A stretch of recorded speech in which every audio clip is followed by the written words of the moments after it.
Hello.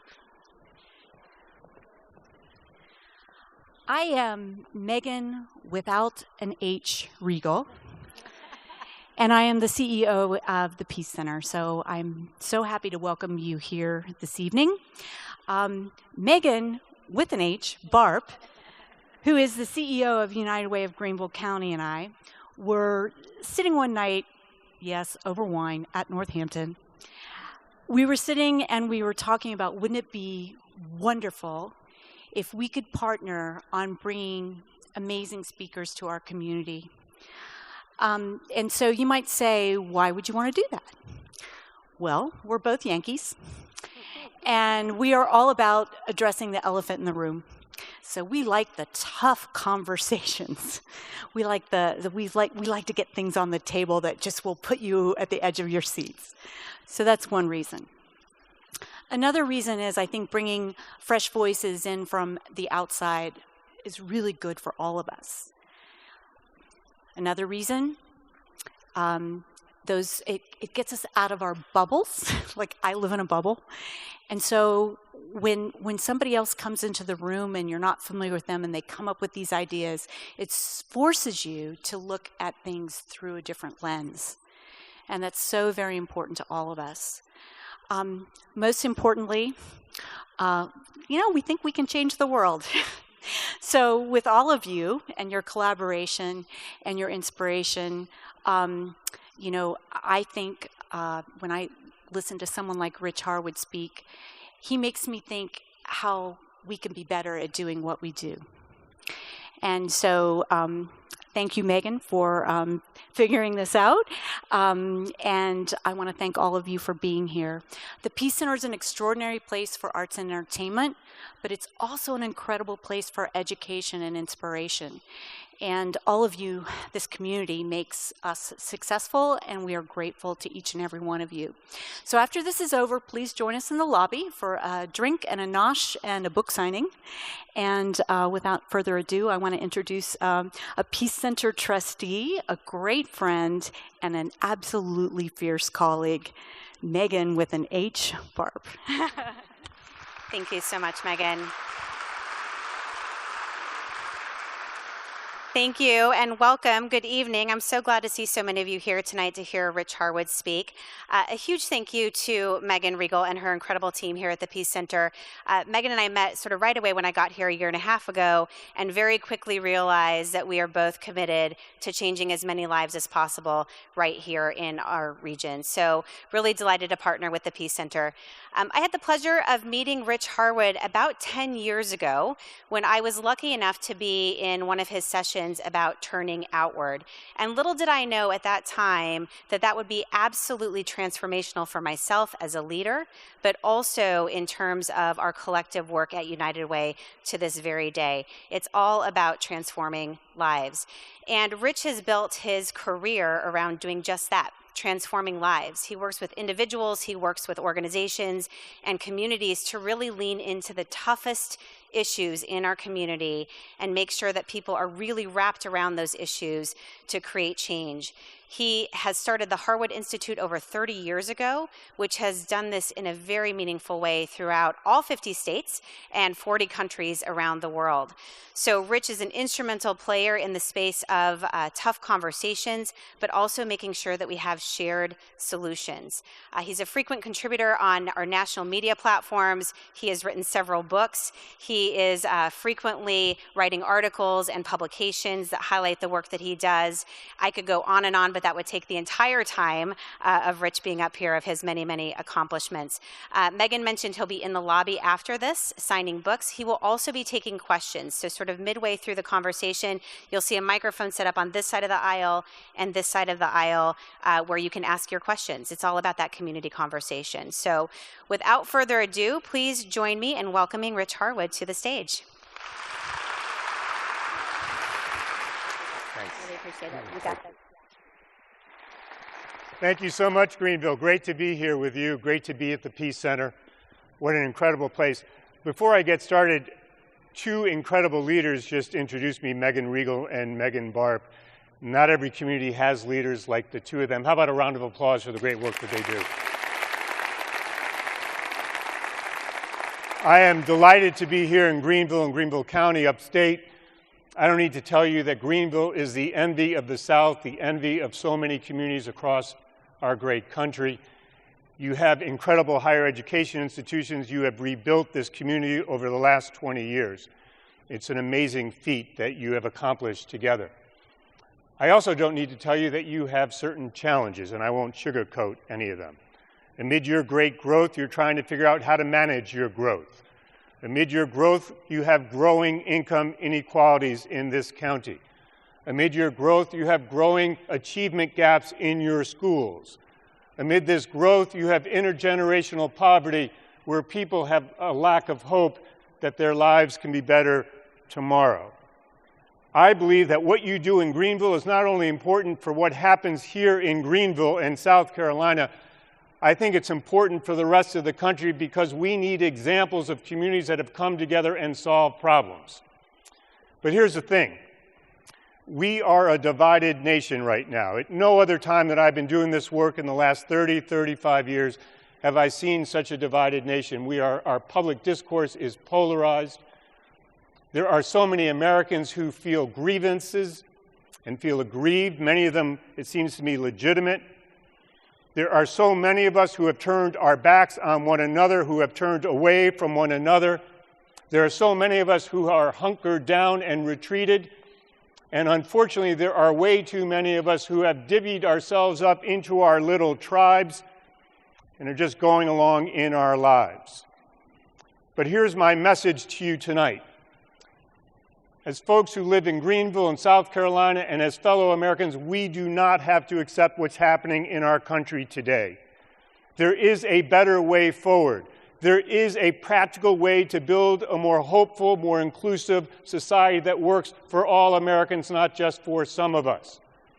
Each of us in this room has the power to step forward and choose to bring out the best in us, not the worst in us. That we can be better, that we can do better. And it seems to me that one of the greatest challenges we face in our country today is not a specific issue, though there are many of those, some of which I just mentioned. Our greatest challenge in America today is whether or not we can restore our belief that we can come together and get things done. That we can come together and get things done. Now, my personal story has taught me a lot about human struggle, about the power of possibility and the power of community. When I was born, not long after I was born, I was diagnosed with cystic fibrosis. In the early 1960s, that was a death sentence. There was a time when the doctors turned to my mom and said to her, "Face it, he's a lemon." No one expected me to make it this far, and I never, ever dreamed of having the honor to stand in a place like the Peace Center and speak before you tonight. I spent much of my childhood and a good portion of my adulthood in hospital beds. And I have vivid memories of all the doctors, nurses, and specialists all standing around my bed, all talking to one another, but never talking to me. I travel for a living. I'm on the road every single week. And when I take that little plastic card in the hotel room and put it up to the door and open that door, I don't see a hotel room. I still see a hospital room.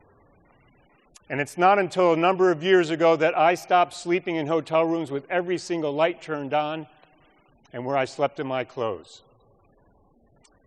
But I considered myself fortunate, lucky. Somewhere along the way, my diagnosis changed.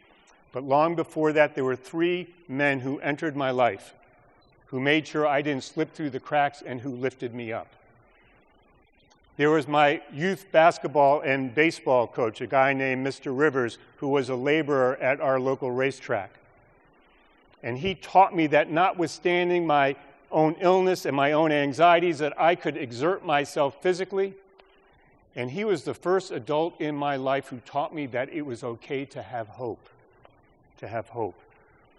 There was a man down 3 blocks from my house named Jack Petker who belonged to the same synagogue that my family went to. He was an engineer.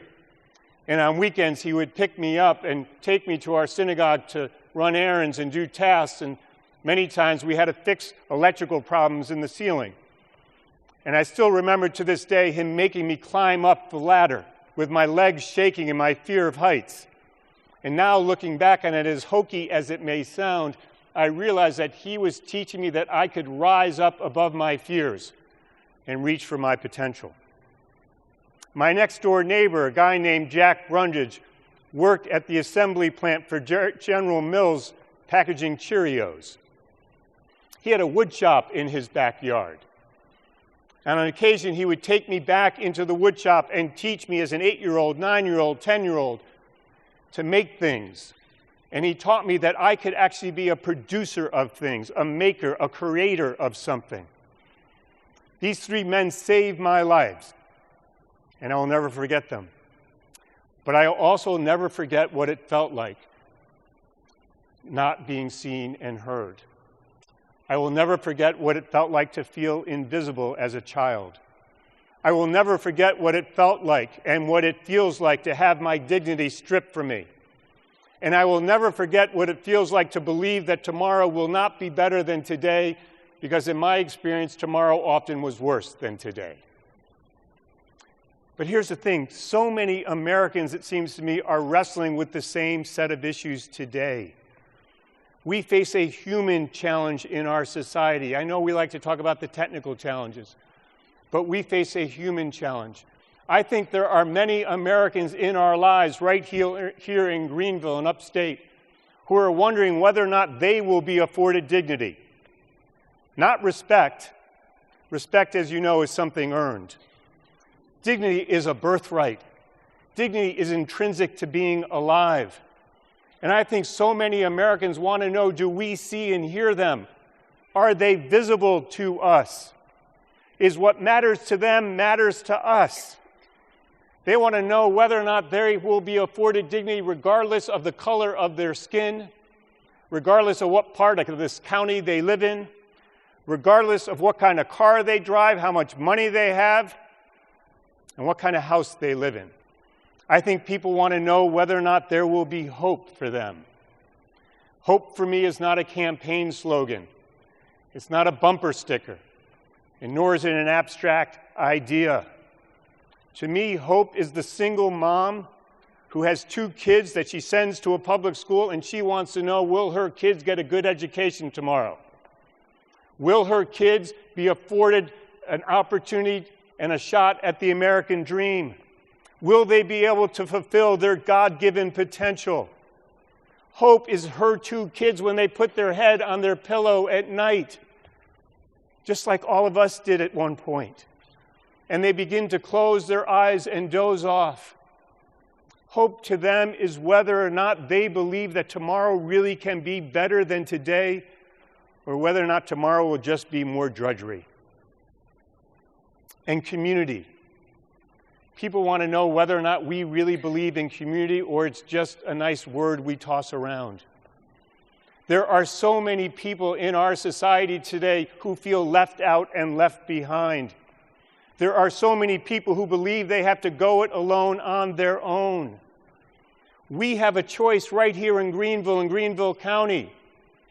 Will community be for some of us, or will community be a common enterprise where we're all sharing in what we're doing, and we're all choosing to pull in a common direction, and we're all trying to achieve a more inclusive, hopeful society?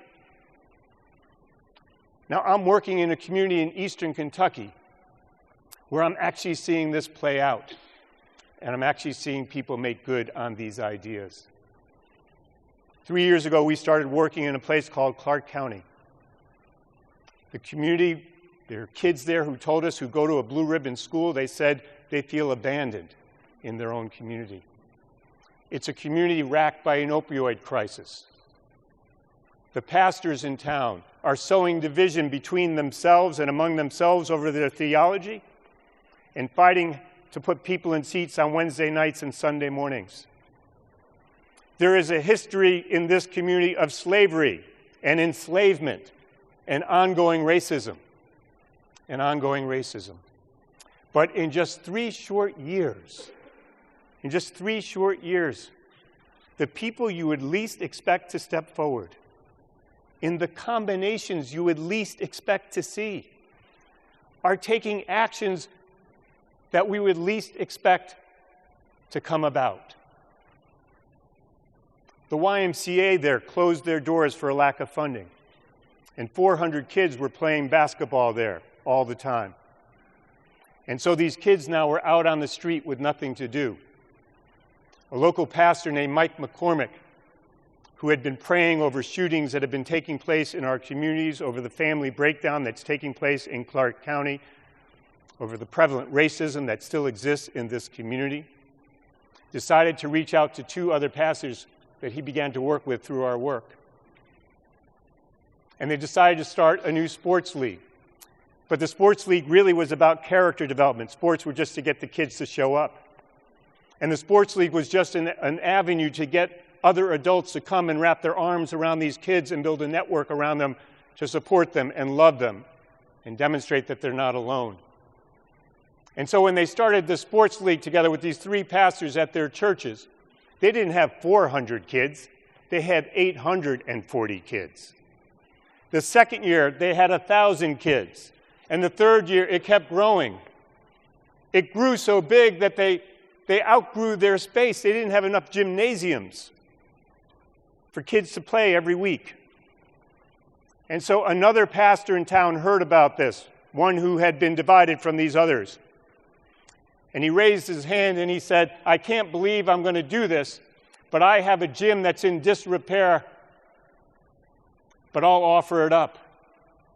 Another pastor heard this story, and this pastor needed $40,000 to fix his floor.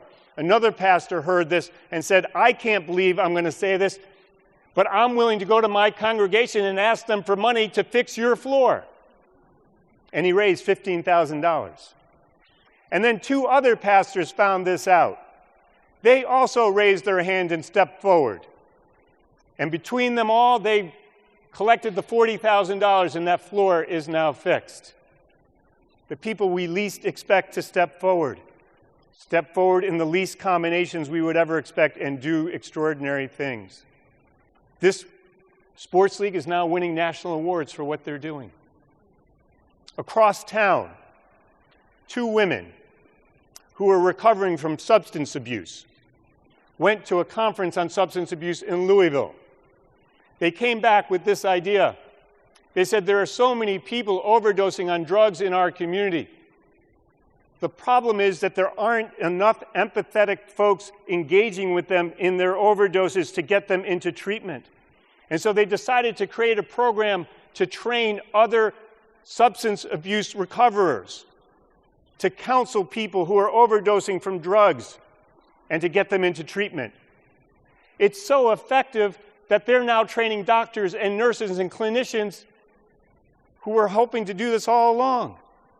And it's been so successful, they built an even larger network of other substance abuse recoverers to follow these people through 2 years of treatment to make sure they make their way through it. It's the people we least expect to step forward and do these things. There's a small theater, just a very small piece of what this theater does, called Lee's Theater. There were so many kids who felt left out, who felt excluded, who felt ostracized and bullied in the community, that Lee's Theater decided to interview them. And when they interviewed them, they created a script about their lived experiences and lives. And not only that, they put on a production about these kids. And not only that, they cast these kids in the production. And all of a sudden, issues of exclusion, of bullying, of all the things that these kids were experiencing are now being illuminated through this theater and its production. And here's the thing. Those pastors I was talking about before, they're taking the materials from Leeds Theater and bringing them back into their congregations. They're bringing them back into their congregations. I could go on and on about the actions in just 3 short years that this community has created. But here's the thing. When we start to create action, it creates ripple effects in all directions which are unpredictable, but that give people a sense of hope, that give people a sense of possibility. And so I just want to talk about 4 critical things that I think are really important for Greenville and Greenville County and for the rest of America if we're going to get on a more hopeful path in our country. The first one is this. I'm convinced now, after all these years, that the change we need in our country is going to come from our communities. I live in Washington, D.C. I can tell you it's not coming anytime soon from there. But here's the thing, I'm not even sure they can create the change we really need, because the change we need has to start here. It's in our local communities, right here in Greenville, where we can turn outward toward one another and see and hear one another. It's right here in Greenville County, that we can make each other visible to one another. It's right here in this local community that we can begin to afford each and every individual the dignity they deserve as a birthright. It's right here where we can come together and start to produce action like they're producing in Clark County, where we're engaged and moving forward. It's right here where we can demonstrate that community can work again, and that we can restore our belief in ourselves and one another, not just people who look like us and sound like us, but where we can demonstrate and restore our belief across dividing lines of race, of income, of geography, of religious faiths, and demonstrate that we can come together as Americans again and move forward. That's number one. Number two, I believe we need to see ourselves as doers, as doers. There are so many of us, as I mentioned before, who are hunkered down, who are waiting for someone else to make the change we need, who are on the sidelines as spectators, as consumers. And it seems to me that we need to see ourselves as creators. Those pastors in Clark County, they didn't imagine themselves as doing more than taking care of their flocks in their congregations. But all of a sudden, they became community problem solvers and are creating meaningful change for those kids and those families. Those two women who were recovering from substance abuse, I bet they never saw themselves before as being able to be community problem solvers and stepping forward and changing the lives of so many other people in their community and winning the Kentucky Public Health Association annual award for their efforts. I bet you Leeds Theater never saw themselves as putting on productions that would pull the community together and give kids another shot at being seen and heard and visible. It seems to me that each of us in this room and all of us in Greenville County, we have untapped capacities. There's a human spark within each of us. I've come to believe in the 30 years I've been doing this work, this is a guess, but I've come to believe that we're leaving 85, maybe 90% of our capacities on the table when we're trying to solve problems in our communities. I'm not talking about new things, new money, new funding. I'm talking about those capacities we already have. And it seems to me that if we want to restore our belief in ourselves and in one another, if we want to have a greater sense of control over our future, if we want to feel like we're part of something larger than just ourselves, then we have an opportunity now to come together and be doers and creators in the great American tradition. We are doers and creators as Americans. It's how this country was founded. It's part of our DNA. It's part of our makeup. It's one of the things I think that makes this country exceptional. Still with me? Number three. I think we need to take back our shared story. In Clark County, when I started to work there, the story was, our best days are behind us, and we have to reach back for those bygone days. And now if you went to Clark County, people would start to tell you we're creating our future and our best days are ahead of ourselves. In so many communities where I work, I hear different narratives, different stories. These stories, they shape, we don't even recognize or realize that we have them and that we share them and pass them along to one another.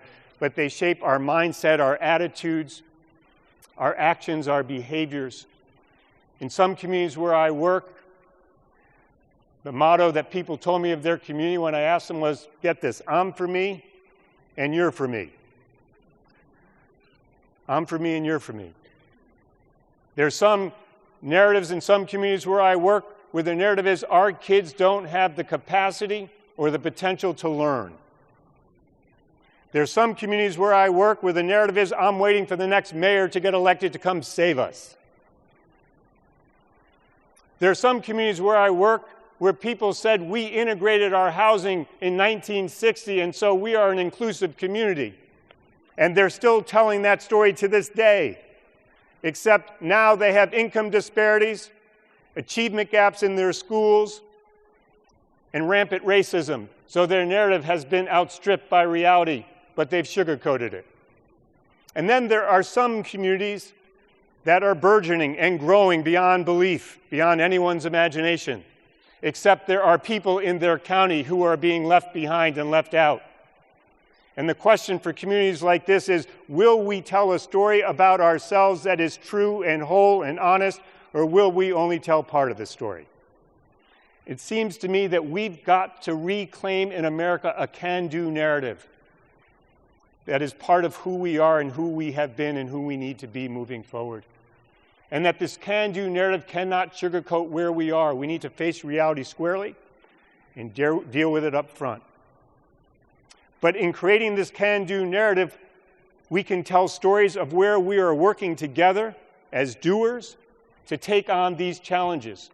We can tell stories of where we have come together and set a goal, and maybe we fell down and got back up, and we can tell stories of our resilience and our willingness to keep going, notwithstanding the challenges that we face.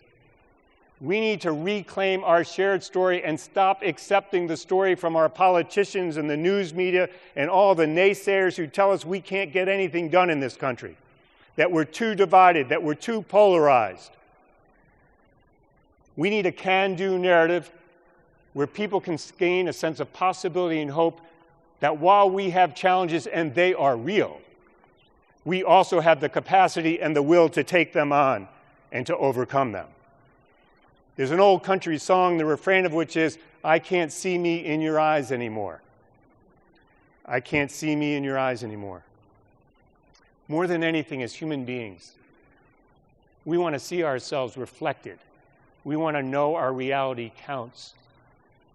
We need to tell stories in our community, can-do stories that reflect the whole reality of people's lives so they know they're part of what we are trying to do together, that we want them in the tent with us, and that we need to move forward together. Last point, point number 4. We need to focus on what really matters to people in their lives. It seems to me that we often talk about knowing what people care about, except a lot of times we never bother asking them. And when we do ask them, here's 2 things that often happens. We often focus just on asking people about their problems in their lives. And you know what happens then. We get this long laundry list of all the things that's wrong. And when people give us a long laundry list of everything that's wrong, they want to know why those problems haven't been solved. And when those problems haven't been solved, they want to know who was supposed to solve them. And when they want to know who was supposed to solve them, they do that because they want to point fingers of blame and cast aspersions about why things haven't worked out for them, right?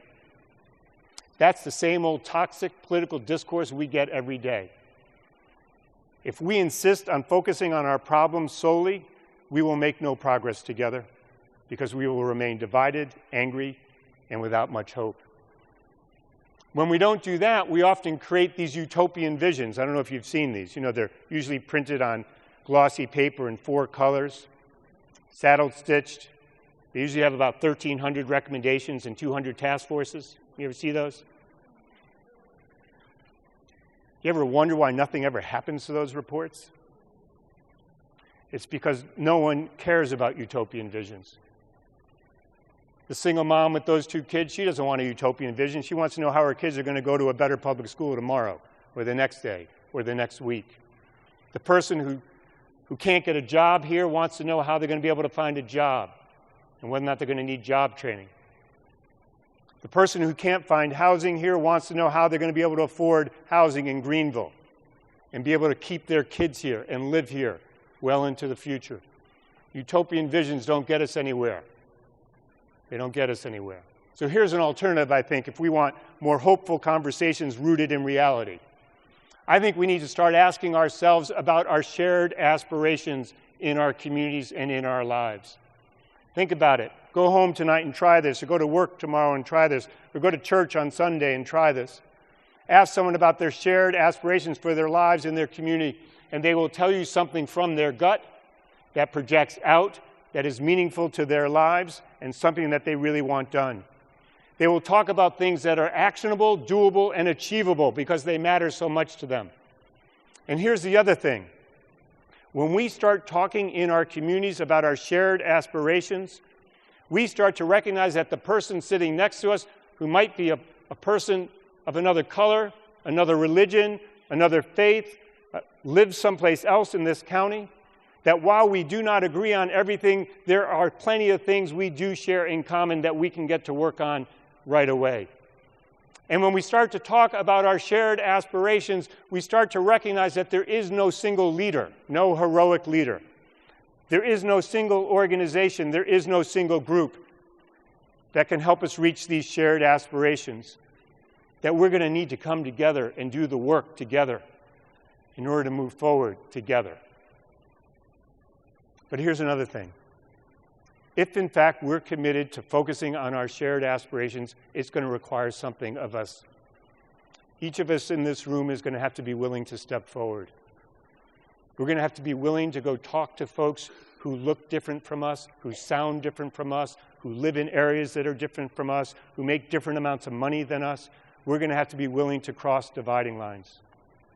And when we cross those dividing lines, here's another thing we're going to have to be willing to do to step up. We're going to need to have the courage to step into these spaces together and have the humility to listen to one another. Actually listen. To understand one another. To feel the pain and suffering and even the sorrow and anger and rage that some people in our society now feel.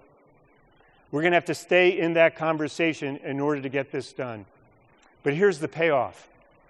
In my 35 years of doing this work, all the communities that I've seen make the most progress, they all start with a conversation about their shared aspirations because it unlocks the potential of our ability to see one another and hear one another and move forward together. It unlocks the potential of organizations to stop fighting over turf battles and realize that we need each other to work together. And it allows us to marshal our collective resources, our shared resources, so that we can actually get something meaningful done together. Now, when I say these things, I often have people come up to me and say, "What are you, dreaming? This can't happen in America today. We're too divided, we're too polarized, we're too angry, we have too many grievances." But here's what I say back. Before this country formed during colonial times, when we were tired of King George and his tyranny, there was a ragtag group of people who got together, who came off of farms in small towns and cities, who shared very little in common other than the fact that they wanted to create something new and something better, and we formed this greatest country, the greatest democracy in the world. When we faced slavery in this country, people got together and found a way to abolish it. We created women's suffrage, we created child welfare laws, we created voting rights and civil rights, we created seatbelt laws. And if you look at the history of each and every one of those efforts, they didn't start in Washington, D.C. with some special interest group. They didn't start financed by some billionaire. They created with people in communities dotted across this country, first starting with the 13 colonies and then moving forward. They all started by each and all of us as Americans coming together and decided we wanted a more hopeful path, a more inclusive path, a path where we can move forward together. It can happen. It's our turn now to make history, to put this country on a more hopeful, inclusive path. So let me just conclude with this thought. I have never forgotten what it felt like to lose a sense of dignity, hope, and community when I laid in those hospital beds all those years. I will never forget that. I will also never forget what I witnessed in Newtown Connecticut after the massacre there. You all remember that, right? Just a few weeks after that massacre, I was called by the mayor to ask whether or not I would come to Newtown to lead a process in that community to figure out what they would do with the crime scene, the building, the school building, Sandy Hook Elementary School. When I started to do this work, I realized that this was much more than about a building. This was about whether or not a community could pivot from trauma and despair to healing and hope. The mayor had set up a task force of 28 governing officials from 4 different boards who themselves were all divided not only among themselves, but on their own boards. It was a recipe for political disaster. Every meeting that I led with this task force was led in public in the city council chambers. CNN, the New York Times, the Wall Street Journal, and a whole bank of other media folks and radio folks and newspaper folks covered every move that we made. After 3 public sessions where we were working through what to do, when we went home after that, we thought we were ready to make a decision about how to move forward. The day that I was ready to fly up from my home in Washington, D.C. to go back up to Newtown, Connecticut, there was a Wall Street Journal article that said Newtown ready to make decision on the fate of the Sandy Hook Elementary School. Except there was a problem. I got a phone call from the mayor's office that morning as well. 30 teachers from Sandy Hook Elementary School released a public letter that day. They said that under no conditions would they ever go back into that school, whether we rebuilt the school or raised it and put a new one up. When I went up that night to run the meeting, there were hundreds and hundreds of townspeople filling that city council chamber, and all the television cameras and news reporters were there because they thought we were going to make a decision that night. But the first thing I had to do was to stand up and to say to those hundreds of people, tonight is not the night, at least we don't think so, we're going into our only closed session we've ever had. And so we asked all those hundreds of people to clear the room. We asked all the television cameras to turn off, all the radio stations to put away their mics, all the reporters to put away their computers. And we brought those 30 teachers into the room. And so it was just 30 teachers, 2 mental health workers, and myself, and the task force in this room.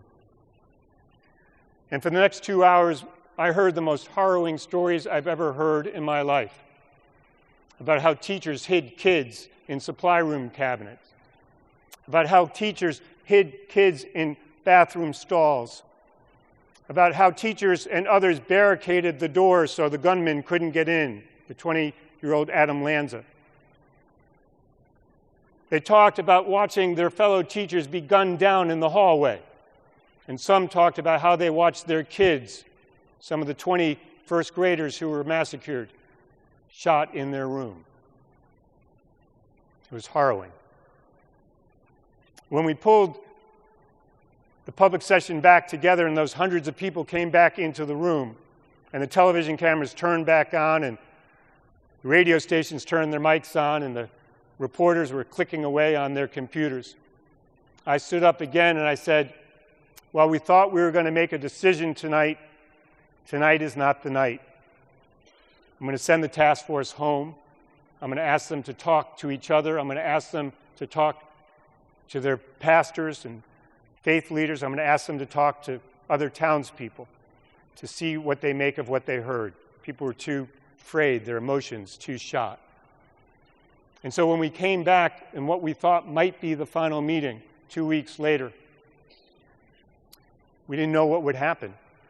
We didn't know if we'd have to close the whole process down or if whether or not we would keep going. And so I'll never forget one of the task force members named Laura raised her hand and she said, you know, Rich, I've been thinking about the decision that we're trying to make and I've realized that there is no perfect solution for a highly imperfect, inexplicable situation and that we're just going to have to move forward as best that we can.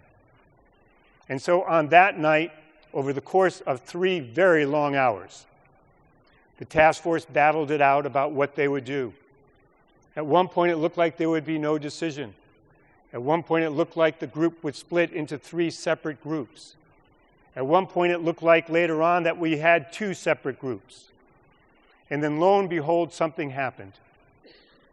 People came together. They recognized that there was no perfect solution. They recognized that each of them were going to have to give a little. And not only did we make a decision that night, we made a unanimous decision to tear down that building and build anew. The people of Newtown demonstrated to us as Americans that in unimaginable conditions and circumstances, they could hold their community together. It seems to me now that it's our turn to pull together, to get up, to get moving, and to get doing things together.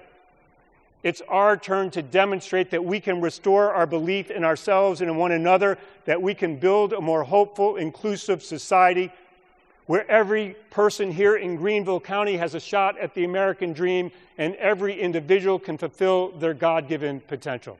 Thank you so much for having me.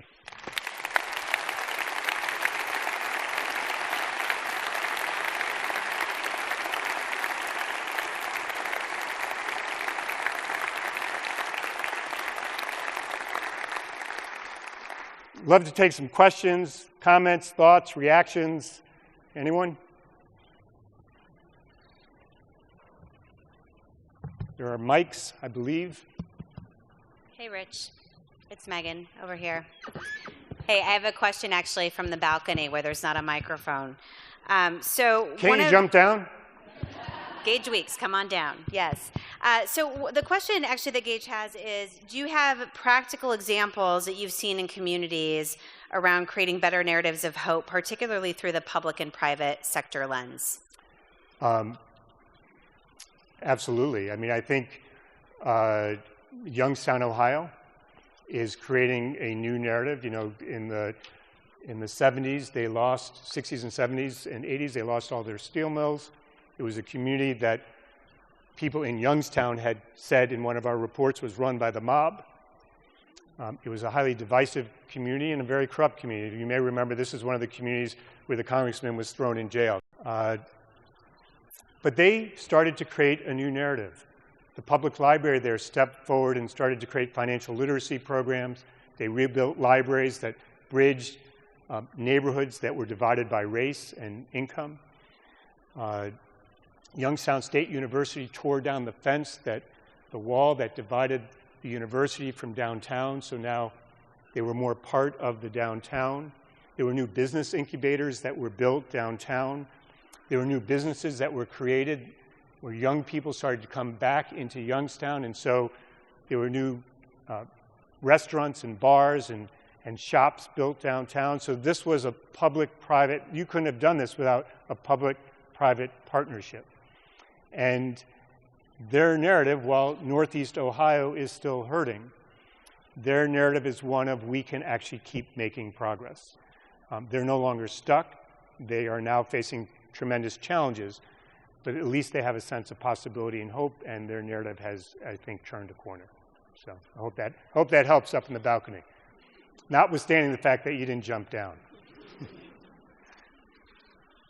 Other questions? Yeah. Could you stand up, please? Wait just a second. Here comes a mic. A concern that I have about the public schools and the lack of trust in them that is happening, and people are not feeling like their children will get the proper education, and so they're going more to private schools. And I just wonder what we can do to stop this shift so that people trust the public schools and don't feel like their kids will not get a good education. Yeah, so this is an issue we're working on in Hawaii right now. It's an issue we're working on in a lot of communities across the mainland U.S. Because education is probably the best reflection of how we think of ourselves as a community. And so I think when it comes to education, first of all, we need to change the conversation, as I was saying before. Right now, the conversation is, we believe the schools are responsible for everything and anything, and we place all of our demands at the schoolhouse door. Those demands are unreasonable, they're unrealistic, and they're unattainable. And so I think as a community, we're about to start a project in Jackson, Mississippi on this specific topic as well. where the schools are failing and no one trusts the schools. I think the first thing we have to do is we have to talk about what kind of community do we want and what do we need from our schools to help create that community, and what do we as a community need to do to make sure we're helping to raise our kids like they are in Clark County now. And so there are some things I think communities need to do, and there's some things that schools need to do. Right now we're putting everything on the schoolhouse door. It's not workable. The second thing is I think too many schools have turned into fortresses. They're afraid of communities. And so I think we need to work with educators to help them recognize that communities can be our partners, that communities have resources that we need and relationships that we need, and that parents and educators are in this together, and neighbors, and faith institutions, and groups like YMCAs. And so I think we've got to work with our educators to be less defensive and to start working. Here's the last thing I would say. I don't think there's any quick fix for the challenge that you're raising. And I think in America, too often, we want quick fixes. We expect things to happen. We design these comprehensive plans that say we're going to turn our schools around in 2 years. I've never seen it happen. But what I have seen happen is when we create these plans and we fail, we create more cynicism and a lost sense of hope. So how about an alternative? How about we say that we're going to start working together in our community with our schools and take one step at a time? And how about if we demonstrate that we can come together and actually get something done that's positive? And how about we start to build on that over time? I think the challenge we face right now is we've got to stop thinking about fixing problems and start thinking about getting on a better trajectory with increasing momentum and expanding civic confidence. And I think our schools, there's no better place to start than with our schools and education. So thanks. I have a question. Oh, over here? Over there. Hi. Go ahead. Speaking to your point about just our tendency to become polarized or divide into silos, and just thinking about social media and its ability to amplify truth or untruth, and to perpetuate misinformation or correct information. Any thoughts on the tools you mentioned and the strategies to either combat the worst of social media and the internet, and or ideally to harness its potential to give a boost to some of the things you talked about? My God, that's tomorrow night's topic. Can you come back?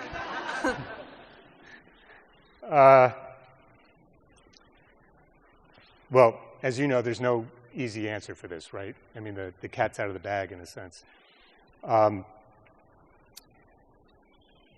I think one of the things we're wrestling with as a society as we lose our local media, as our national media becomes more fragmented, is how do we inform ourselves? And how do we inform ourselves and see and hear different points of view that don't necessarily conform with our own points of view, or if you want to put it in another way, our own biases. Right? And right now, as Americans, we tend to go to news sources that confirm what we already believe and think and want to believe and think. So I happen to believe that in communities where we can start this, where it's manageable, if we're going to work like, let's say, on our public schools, that we need to learn how to marshal those social media resources so that we're communicating with each other in different ways. We've got to use Facebook to build groups. We're doing this in some communities, groups of allies who want to work together. I think we've got the question about narratives, we've got to learn how to build new can-do narratives, and we've got to use social media and other resources to amplify those stories. In Battle Creek, Michigan, where we worked, the folks we worked with created a fable that every 6 months they created a new installment to their fable of the change they were creating in their story, so that you could see its progression, but it was never finished, and you were always implicated in it because you were always wondering what was going to happen, and you could be part of the story moving forward. They took that fable and they used it on social media. They gave speeches about it. They went to different groups. Look, Greenville's 68,000 people, right? Your county, I don't know how many people in the county here. How many people in Greenville County? How many? 500,000. 500,000. These are manageable numbers. So what I would say to Greenville and Greenville County is, my challenge to you is, why don't we innovate a way to demonstrate that we can harness the power of social media, harness the power of our organizations, harness the power of our neighbors, to start to illuminate and amplify a new can-do narrative and a way to engage people in more productive ways. Let's do it right here.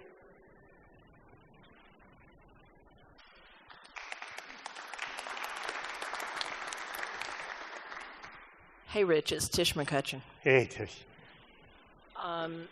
You can tell by this room, as just a representative of Greenville, there are many, many people who live here who are serious about wanting the kind of change you're talking about and wanting to engender the kind of hope that you're talking about. And there, just in my brief time here, there have been things that kind of line up with your utopian vision work that you were describing, as well as many smaller pockets of people coming together to try to tackle something. But it's really hard to keep these things from fizzling out over time. Is there any advice that you can give everybody here to take back to whatever work they're involved in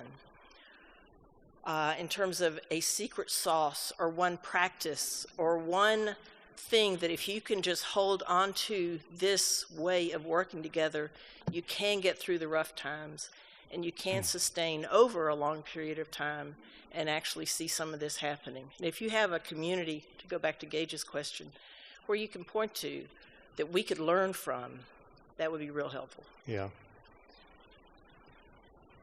Well, I think this is happening in Battle Creek. I think this is happening in Youngstown. I think it's happening in Mobile around their schools. They've been working on school transformation for 20 years. We worked with them maybe 15, 20 years ago, and they've continued the work. And I think there are lessons from let's just take Mobile. First of all, I think the task for each of us in this room is not to save the world. The task for each of us in this room is to make our contribution. And so the first thing I think we need to come to grips with is our own humility and our courage. I think we need the courage to step forward and put a stake in the ground and say we're going to do work together. But I think we need to have the humility to know that we're not going to finish this work. We weren't put on earth here to finish it. There are going to be other folks who follow us. And so we need to liberate ourselves from the fact that we've got to get everything done in the next 2 years. So that's number one. Number two, I think we have to recognize that a lot of the challenges that we're talking about, at least some of the ones I talked about, and some of the ones you face here, like income inequality, or achievement gaps, or intergenerational poverty, that this is not a 2-year program. Okay? This is not a 2-year program. This is probably not a 5-year program. This is something that's going to take us 10 years. It might take us a generation. And so we have to see ourselves as working alongside others on a long-term effort that if we want to make a dent in it, we're going to have to stick with it. Right? This is not a 3-year program. I've met with some funders today. I didn't say this to them, but if they're here today, I want to say it. We can't afford to keep funding 2-year programs and then leaving them behind and starting something new.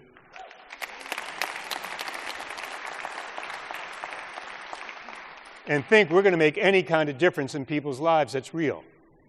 I mean, I think one of the things we've got to do is we've got to get real with ourselves about where we are and what we face, the depth of some of these challenges.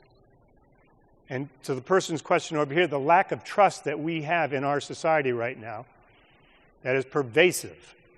That is pervasive. So we're in for the long haul if we're going to do this work in Greenville and Greenville County. That's number two. Number three, I think we've got to learn how to cultivate people who are going to follow us. You know, in the Bible, if I can tell this, in the Bible, Abraham, as you know, had a tent, right? You know what was going on with Abraham's tent? It was open on all 4 sides, right?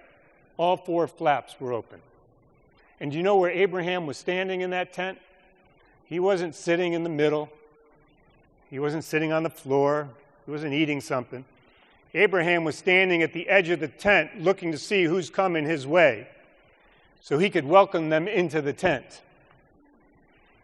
In my book, I have a chapter that's entitled, "We Need to Pitch Open Tents in Our Communities," or something like that. It's a little more eloquent than that. Right? I hope it is. But Tish, I think we've got to learn how to pitch tents in our communities. Too much of our work, we're holding on to it, those of us who are doing it, we think it's ours. We don't want other groups to come in. We don't want to welcome the stranger in. We see other people as the enemy, other groups as the enemy, because we want all the credit. I'm just trying to be real here. If we want to make a dent in intergenerational poverty, if we want to make a dent in the achievement gap, if we want those 2 kids I was talking about who put their head on the pillow at night to believe that tomorrow it can be better than today, then we got to pitch some tents with all 4 sides open. And we got to be the Abraham here, standing at the edge of the tent waiting for others to come in, and we got to welcome them even if they turn their back on us the day before.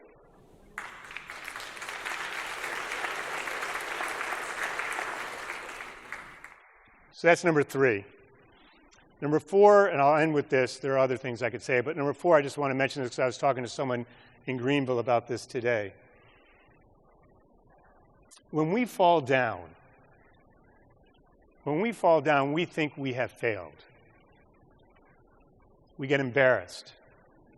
Some of us may feel shame. Some of us may feel humiliated because it happened in public. But here's what I want to tell you. There's no shame in falling down when you're trying to create change and progress. There's nothing to be humiliated when you fail at something and it didn't work. There is if you don't get back up. But what we need to do is we need to get back up. We need to grab the hand of the person next to us. And we need to figure out why we fell down and what better path we can take moving forward. And we've got to learn that through our struggle, not just our victories, but our struggle, we build resilience. And through our struggle, we build confidence. And through our struggle, we build bonds between us that bind us together, that are stronger than existed ever before. And so my plea to you tonight is don't worry about falling down and failing. Worry about getting back up, grabbing the hand of the person next to you, and keep moving forward. That's what we got to do. Any more questions? Yeah. Actually, it's kind of a group question. I'm part of a group called Make America Dinner Again. I can't hear you. I'm part of a group called Make America Dinner Again, and I'm online because we don't have a chapter in South Carolina. And what it is we just have dinner. 8 people, we make sure they're very different. 8 people come together once a month, a different set of 8 people maybe, but they're nationwide now, but I'm the only person that I know that's in South Carolina. So I'm not a native of South Carolina, but I've been here 15 years, and I was wondering if this is duplicative of something we're already doing that I can just participate in, or if it's not, if people would be interested, and if they were, where would I advertise, or where would I put information down?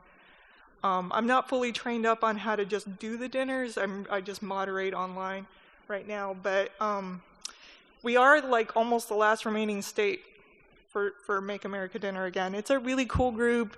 We got really diverse views, amazing people. They're beautiful. So I didn't know if anybody was interested or if we already have that here. Sounds like a good idea. What's your name? My name is Connie Stedman.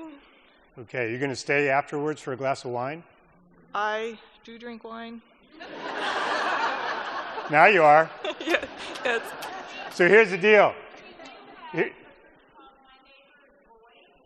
Oh, okay.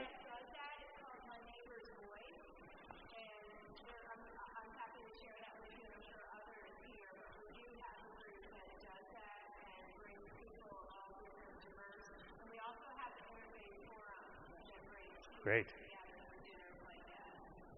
Okay, so My Neighbor's Voice and the Interfaith Forum. Yeah. And that's a website or something? Well, okay. sounds like you guys should have a glass of wine together. Yeah, that's right. Yeah. That's right. Okay, thank Great. you very Thank you, much. Connie. Yeah.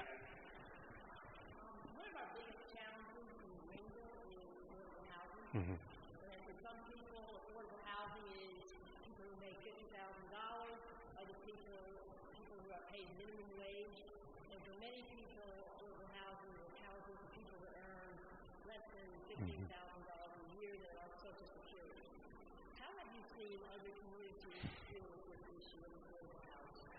Yeah, I think, so I'm not a housing expert. I was just in Des Moines, though, where they're having, Des Moines is like Greenville. It's just growing by leaps and bounds. And believe it or not, it's a fantastic community. And so this is their big challenge as well, exactly the same way you just described it. And I think, so I don't have a real answer for you, but this is what I would say that I know is important. I think the ways in which communities deal with this challenge is we need the public will to deal with it, because it's so easy to shoot down different solutions or for them not to happen. And so this is one of those types of issues that I think needs to be talked about publicly, that we need forums on to talk about, because I think there needs to be an expression.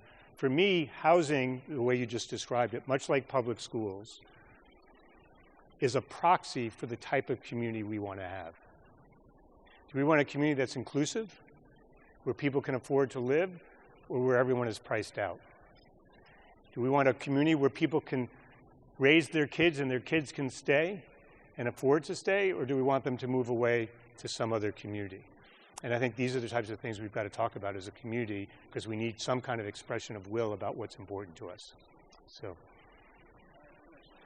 A lot of what you're talking about is the dysfunctional meritocracy that we have in this country. And it's a fallacy that we have this American dream that is equal. And so there are three areas. And I grew up in a middle-class, upper-class family. I started at the top rung. I worked hard, but I didn't have to climb from the bottom rung all the way up. And there are three areas. It's healthcare, it's housing, and it's education. And until you do something to really put people on the same ladder, same part of the ladder, they have start at the bottom, and that's how you get intergenerational poverty, because you're behind the eight ball from day one. And it's all the things you're talking about. This is basically summarizes, what the problem is. Do you agree or not? Great question. I love it. So I would say two things. One is that I do believe that if people don't have access to a good education, there is no American dream. So I do believe that. I believe that if people don't have access to health care, they can't lead productive, healthy lives to pursue the American dream, however we construct a healthcare system. I do believe that people need housing and shelter, because without shelter, if you're asking a kid to be homeless, right, and go to school and learn the next day, that's an impossibility. It's just not going to happen.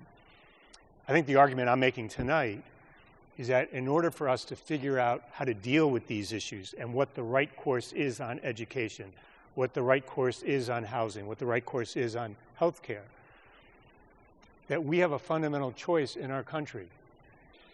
We can remain divided and polarized and angry and siloed and fractured and fragmented, and we will make little progress, and a lot of people are going to be left out and left behind, and some of us may join that group eventually.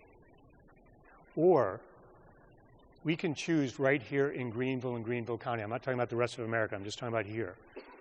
We can choose right here in this community to pull together, to come together, and to try to figure out how we can sort through these challenges and begin to make more progress that gives us a sense of possibility and hope that something good can come out of our efforts. That's the fundamental choice I think we face. I only see one option. We've got to take the more inclusive, hopeful path. If, in fact, we want the American dream to really exist, if we want the promise of America to really exist, if we want this democracy to continue to flourish and be the best, longest-lasting democracy on the face of this earth.